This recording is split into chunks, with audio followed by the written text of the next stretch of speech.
Serial killer से शुरू होती है जिसने एक लड़की को अगवा कर लिया है।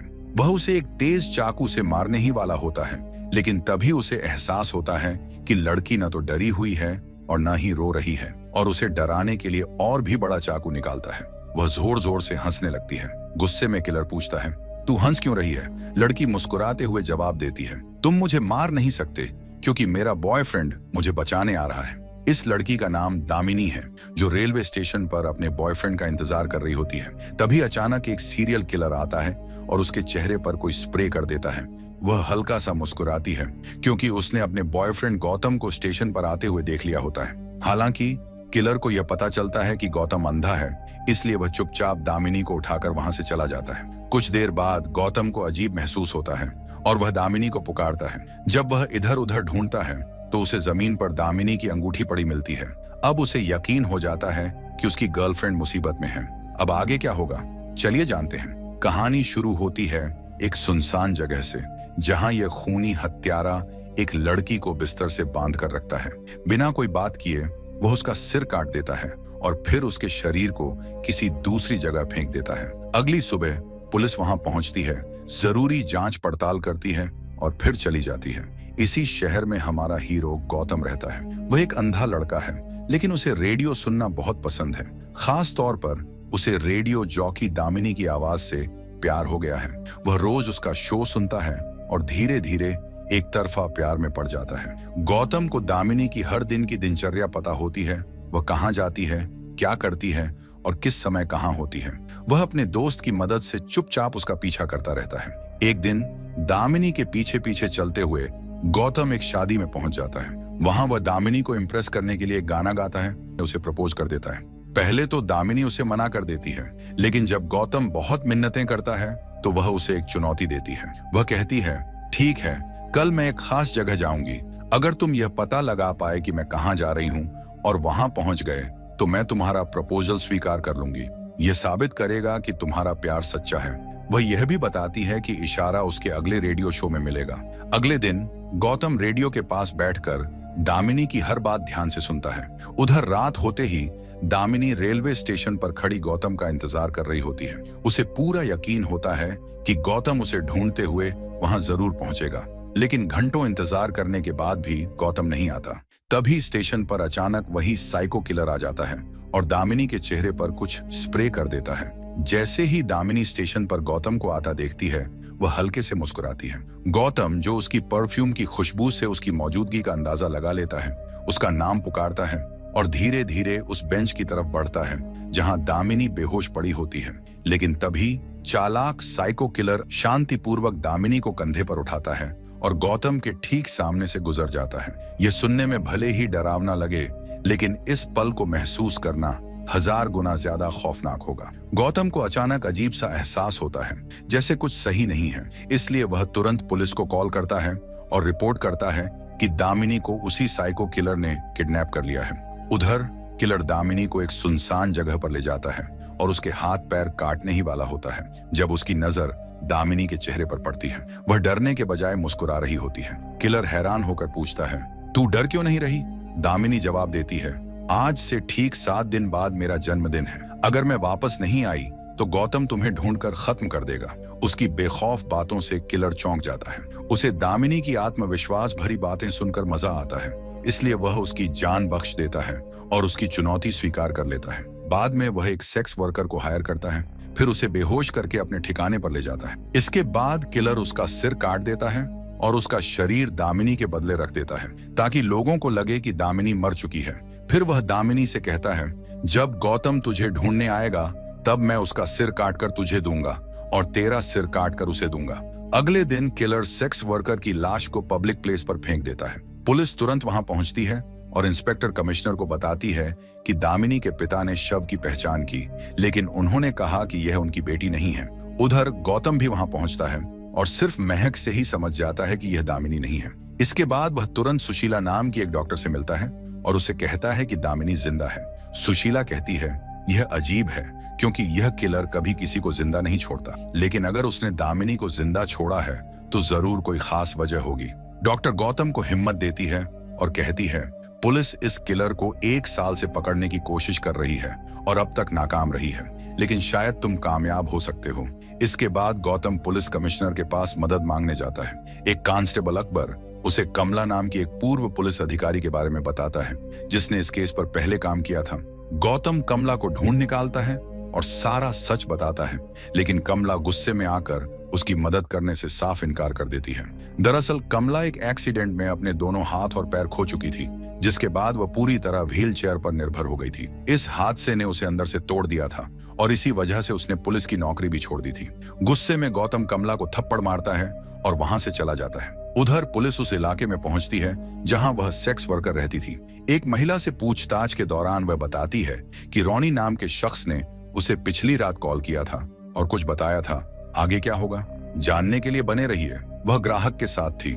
महिला ने बताया कि वह ग्राहक रोनी को एक महंगी कार में कहीं ले जा रहा था और वह बहुत अमीर और अच्छे कपड़े पहने हुए लग रहा था। इन सुरागों को जोड़कर पुलिस इस नतीजे पर पहुंचती है कि कातिल एक 28 से 30 साल का अमीर आदमी है, जिसके पास एक या दो लग्जरी कारें हो सकती हैं। उसी रात कमला अपनी मां के साथ गौतम के घर आती है। अब उसने ठान लिया है कि वह इस बार कातिल को रोक कर रहेगी और किसी और लड़की की जान नहीं जाने देगी। कमला कहती है कि पहला कदम केस की सारी जानकारी जुटाना है, जो फिलहाल सीआईडी के पास है। चूंकि वह 1.5 साल पहले इस केस पर काम कर चुकी थी, इसलिए उसे पता था कि सारे सबूत और रिकॉर्ड कहां रखे गए हैं। कमला की मदद से गौतम सीआईडी ऑफिस पहुंचता है। जैसे ही वह कैबिनेट खोलने ही वाला होता है, कोई पीछे से आकर उसे पकड़ लेता है। इसी दौरान इंस्पेक्टर ऑफिस में अपनी घर की चाबियां लेने आता है। उसे कुछ गड़बड़ महसूस होती है, लेकिन उसे वहां कोई नहीं मिलता, इसलिए वह चला जाता है। तभी पता चलता है कि गौतम को कांस्टेबल अकबर ने छुपा दिया था।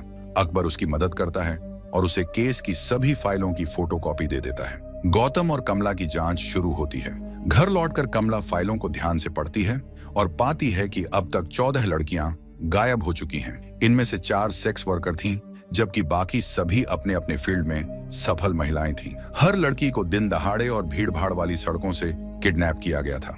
गौतम और पुलिस टीम पीड़ितों के परिवारों से मिलने जाते हैं और पूछताछ करते हैं। हर परिवार यही कहता है कि उनकी बेटियां घर लौटते वक्त लापता हुईं। ये सुनकर गौतम उन सभी जगहों पर जाता है जहां से लड़कियां गायब हुई थीं। जब वह सारे क्राइम सीन को ध्यान से देखता है, तो उसे एक चीज कॉमन लगती है। हर जगह एक कचरे का डिब्बा था। सच सामने आता है। गौतम और कमला समझ जाते हैं कि लड़कियों ने कचरे के पास कुछ ऐसा देखा होगा जिससे वे अपनी कार रोककर बाहर निकली। जब वे वहां खेल रहे बच्चों से पूछते हैं, तो एक बच्चा बताता है कि उसने रूपा नाम की एक लड़की को एक छोटे पिल्ले के साथ देखा था। इससे उन्हें अंदाजा होता है कि कातिल पहले एक प्यारा सा पिल्ला खरीदता है और उसे कचरे के पास छोड़ देता है। जब कोई लड़की रुककर उसे उठाने की कोशिश करती है, तो कातिल उसे अपना पालतू कुत्ता बताकर पास बुलाता है। जैसे ही लड़की पिल्ले को वापस देने के लिए झुकती है, वह उसे बेहोश कर देता है और किडनैप कर लेता है। अगले दिन कातिल फिर से यही ट्रिक दोहराने की कोशिश करता है, लेकिन इस बार कमला और गौतम पहले ही सावधान कर चुके थे। उन्होंने सोशल मीडिया पर एक ट्वीट कर दिया था, जिसमें लोगों को आवारा पिल्लों से दूर रहने की चेतावनी दी गई थी। इसलिए लड़की इस चाल में नहीं फंसी। ट्वीट की वजह से उसकी योजना फेल हो गई, जिससे कातिल बहुत गुस्सा हो गया। गुस्से में वह एक हैकर को हायर करता है और ट्वीट डिलीट करवाता है, लेकिन बाद में वह उस हैकर की भी हत्या कर देता है। उसी रात वह वही लड़की जिसे उसने पहले किडनैप करने की कोशिश की थी, उसे फिर से पकड़ लेता है। इस बार वह उसे बेरहमी से मार डालता है, फिर उसकी लाश के 2 टुकड़े करता है। वह लड़की का निचला आधा शरीर गौतम के घर के बाहर फेंक देता है और एक नोट छोड़ता है। गौतम को लाश से एक अजीब गंध आती है। वह दोस्त से कहता है कि एक काला और एक सफेद स्वर लेकर आए। जब कमला पूछती है, तो वह बताता है कि सेक्स वर्कर की लाश से भी यही गंध आ रही थी। वे सभी पिग फार्म की जांच शुरू कर देते हैं, लेकिन उन्हें कोई ऐसा युवा मालिक नहीं मिलता जो कातिल की प्रोफाइल से मेल खाता हो। उधर इंस्पेक्टर जो चुपके से गौतम की हरकतों पर नजर रख रहा था, उसे भी पता चलता है कि वे पिग फार्म की जांच कर रहे हैं। वह एक फार्म पर पहुंचता है जो कातिल का ही था। कातिल जब इंस्पेक्टर को देखता है तो घबरा जाता है। वह तुरंत उसे बेहोश करने वाला इंजेक्शन देता है और उसे उसी कमरे में बंद कर देता है जहां वह अपने सारे अपराध अंजाम देता था। बाद में दामिनी, जो वहां बंधी हुई थी, इंस्पेक्टर को होश में लाने की कोशिश करती है। वह उससे जल्दी भागने को कहती है। कुछ ही देर में साइको किलर वहां पहुंचता है और इंस्पेक्टर की हत्या कर देता है। गौतम और उसकी टीम सभी पिग फार्म की जांच पूरी कर लेते हैं, लेकिन उन्हें कोई सुराग नहीं मिलता। कमला को पूरा यकीन था कि कातिल इन्हीं फार्म में से किसी एक में छिपा है, लेकिन कोई सबूत न मिलने के कारण गौतम पूरी तरह टूट जाता है। वह हताश होकर उस रात अकेले घर पर रहने का फैसला करता है। अब आगे क्या होगा? क्या गौतम कातिल को पकड़ पाएगा? थोड़ी देर बाद साइको किलर की कार वहां आकर रुकी। गौतम को तुरंत समझ आ गया कि यही कातिल की गाड़ी है, इसलिए वह जानबूझकर बाहर निकला और एक कैक्टस का पौधा हाथ में लेकर कार की ओर बढ़ा। इसी दौरान दूर खड़े राकम ने कातिल की कार का पीछा करना शुरू कर दिया। एक लंबी पीछा करने की दौड़ हुई, लेकिन दुख की बात यह रही कि कातिल ने उसके दोस्त को मार डाला। इसके बाद कातिल ने दोस्त का फोन उठाया और गौतम को कॉल कर धमकी दी, मैं दामिनी को उसके जन्मदिन पर मार दूंगा। अगले दिन गौतम को दोस्त की मौत के बारे में पता चला और वह पूरी तरह टूट गया। दोस्त सिर्फ उसका दोस्त नहीं, बल्कि उसकी आंखें और विश्वास पात्र भी था। पोस्टमार्टम के दौरान डॉक्टर ने दोस्त का सामान लौटाया और बताया कि कातिल ने उसका पिंकी फिंगर काट कर ले ली है। इसके बाद गौतम ने कमला और उसकी मां से कहा कि अब वह कातिल का पीछा नहीं करेगा। यह सुनकर कमला गुस्से से फट पड़ी। उसने कहा, अगर इतनी जल्दी हार माननी थी तो मुझे अंधेरे से बाहर क्यों निकाला? मुझे उम्मीद क्यों दिलाई? मैंने तुम पर भरोसा किया। अगर मैं कॉलेज की उन सीढ़ियों से गिरकर अपाहिज नहीं हुई होती तो मैं अकेले ही इस केस को हल कर देती। कमला के मुंह से कॉलेज शब्द सुनते ही गौतम और कमला तुरंत उस कॉलेज पहुंचे जहां कमला 1.5 साल पहले गई थी। वहां एक स्टूडेंट का मर्डर हुआ था और उसी केस के कारण कमला वहां गई थी। उन्होंने सीसीटीवी फुटेज चेक किया और एक संदिग्ध आदमी को देखा जो अपना चेहरा छुपा रहा था। गौतम और कमला ने तुरंत कॉलेज के प्रिंसिपल से मुलाकात की और पूछा, इस वीडियो में आपके बगल में जो आदमी बैठा है वह कौन है? प्रिंसिपल ने जवाब दिया, मुझे उसका नाम नहीं पता, लेकिन इतना जरूर कह सकता हूं कि वह लेफ्ट हैंडेड था। इवेंट के दौरान वह पॉपकॉर्न बाएं हाथ से खा रहा था, जबकि उसका दायां हाथ पूरे समय जेब में ही था। इस छोटी सी जानकारी से गौतम को तुरंत एक चीज याद आई। उसने दोस्त की चीजों को दोबारा ध्यान से देखा और तब उसे एहसास हुआ कि कातिल की दाईं छोटी उंगली कटी हुई है, यानी मरते वक्त दोस्त ने जानबूझकर उसे यह सुराग दिया था। गौतम को पहले से ही कातिल की कार के टायर के निशान याद थे, जो उसने अपने घर के बाहर गुप्त रूप से माप लिए थे। अब वह और कमला कार मैन्युफैक्चरिंग कंपनियों में जाकर पूछताछ करने लगे। आखिरकार उनकी मेहनत रंग लाई। एक कार कंपनी के आदमी ने बताया कि किलर नाम का एक व्यक्ति इस पहचान से मेल खाता है। वह एक होटल और एक पिग फार्म का मालिक है। गौतम और कमला तुरंत उस फार्म पर पहुंचे, लेकिन वहां जाकर उन्हें पता चला कि किलर वहां नहीं है। इसका फायदा उठाकर गौतम ने उसके ऑफिस की तलाशी लेनी शुरू की। खोजबीन के दौरान उसे एक नक्शा मिला। दूसरी तरफ दामिनी अभी भी एक अंधेरे कमरे में कैद थी। वहां उसे एक और औरत मिली जो कई सालों से बंद थी।